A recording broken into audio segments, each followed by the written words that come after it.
Is your car insurance not worth the paper it's written on? I'm C, and this is Scams, Hacks, and Frauds.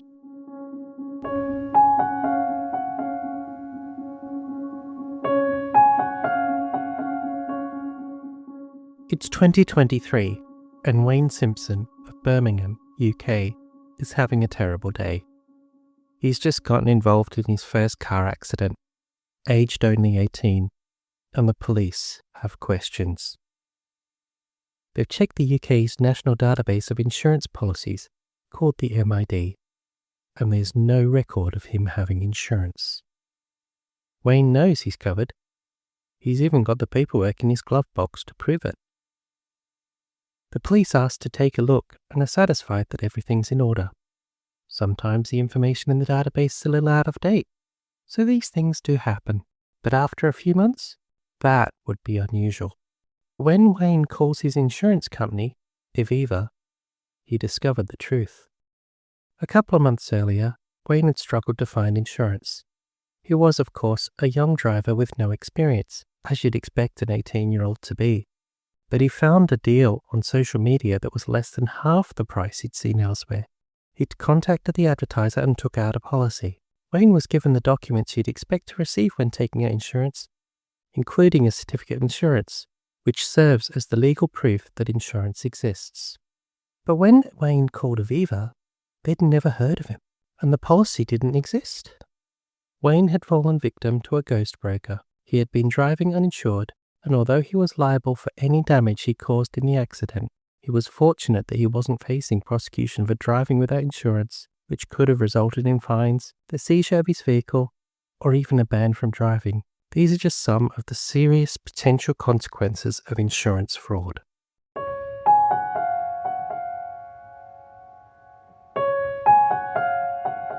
An insurance broker is someone you can engage to find and set up insurance for you.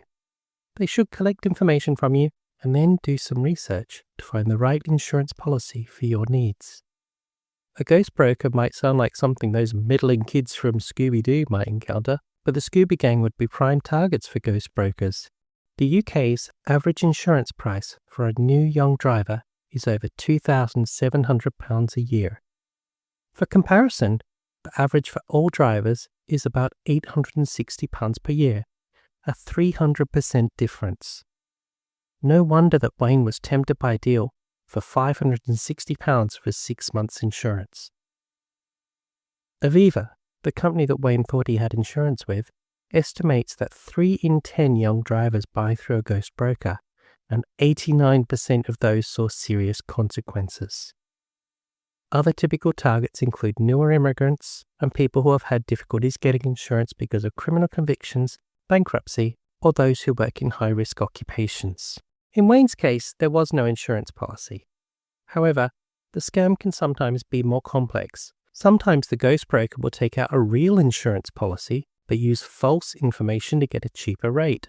On the 6th of June 2025, Elias and Amir Ralph were convicted of fraud in Leicester for earning over £6,000 from selling invalid insurance policies.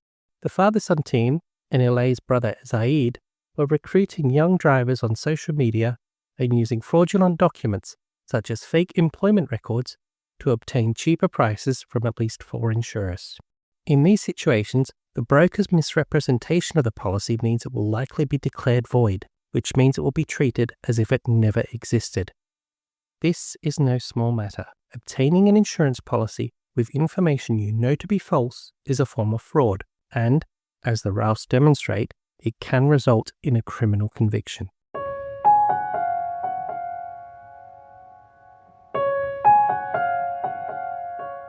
So what can you do to protect yourself? When shopping for any financial products, make sure you're using reputable sources. Price comparison sites can give you a good picture of what a fair rate is for the insurance that you're looking to take out and provide you with access to insurers you may be unaware of. You can also use that as a springboard to shop further, getting quotes from the insurers they list to see if you can get it cheaper directly. Legitimate brokers are there to understand your unique situation and help you find the right insurance. They can provide you with access to policies that the general public cannot purchase on their own and can help match you with insurers that specialize in handling unusual situations.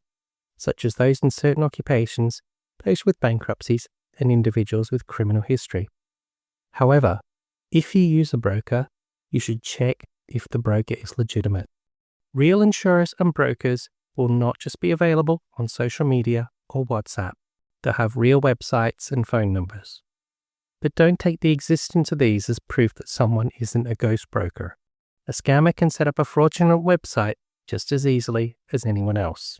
If you're in the UK, you can check with the British Insurance Brokers Association or the Financial Conduct Authority. Almost every organisation working in finance in the UK has to be registered with the FCA, whereas membership in the BIBA is voluntary. You'll find those in the show notes or in the description.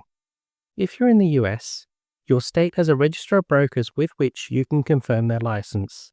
Other countries should have similar regulators that you can check with. Once your insurance is in place, you should also check this for yourself. We've mentioned the UK's motor insurers database, which you can check on the links in the notes. If you're in the US, you'll need to reach out to your state's DMV or equivalent to see if they allow their database to be checked by the public. And if you're in another country, check with the government department responsible for registering your vehicle if this is something that they offer.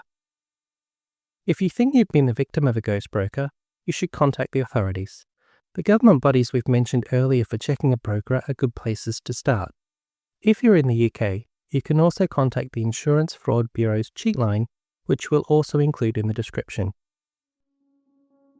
With just a few simple checks, you won't need those meddling kids to keep you safe from ghost brokers. I've been C, and this has been Scams, Hacks and Frauds. If you found this helpful, please share it with everyone you know. And leave a comment or review letting us know where you are so we can try to gather some fraud stories from your area.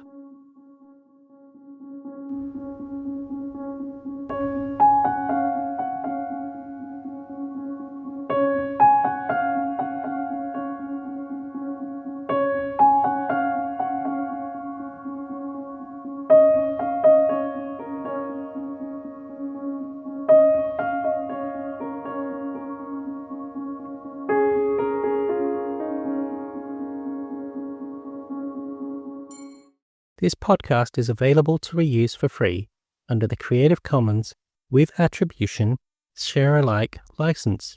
The music is not included in this license. For more information on the Creative Commons license, please visit creativecommons.org.